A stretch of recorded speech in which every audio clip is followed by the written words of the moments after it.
mund edhe të planifikoj diçka mirë, po gjithashtu e shohim edhe situatën reale në teren, ku tashmë shteti ynë, qeveria jonë, institucionet tona kanë shtrirje në gjithë territorin e Republikës së Kosovës dhe janë të gatshme të ballafaqohen edhe të mposhtin çdo kërcënim edhe rrezik për qytetarët tonë, por për sigurinë e Republikës së Kosovës.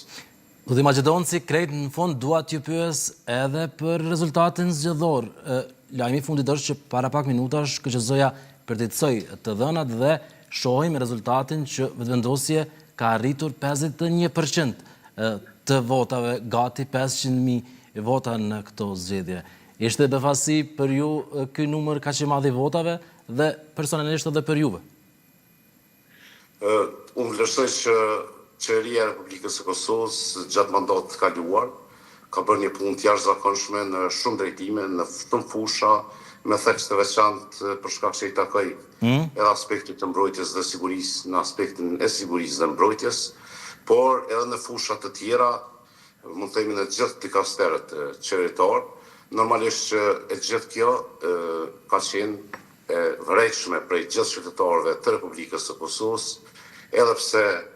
ka pasur një luftë jashtëzakonshme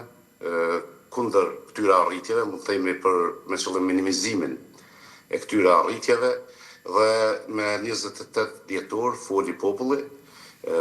prap lëvizja vetëvendosje mori shumicën e votave, këtë radhë 51%, që na jep mundësinë që të krijojmë institucione me të cilat do të drejtojmë vendin në 4 vitet e ardhshme, dhe tashmë kemi dëshmuar që mund të bëjmë këtë në mënyrën më të mirë, dhe unë jam i bindur që do të bëjmë shumë punë të mëdha për vendin dhe për qytetarët e Republikës së Kosovës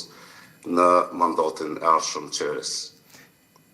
Ju keni siguruar ulsen në Kuvendin e Kosovës, zoti Maqedonci, do të jeni pjesë e Kuvendit, apo do të vazhdoni këtë detyrë që keni aktualisht, të jeni ministër i mbrojtjes?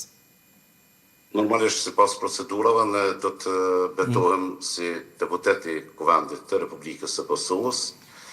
Mirë po, dihet tashmë që 2 radhat e kaluara kur propozuam qeverinë për të votuar në parlament, kam qenë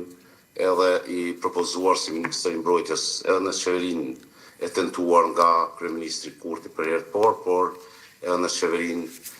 nga kandidati tjetër Vlau Konjufsa në pjesën e dytë, mund të themi.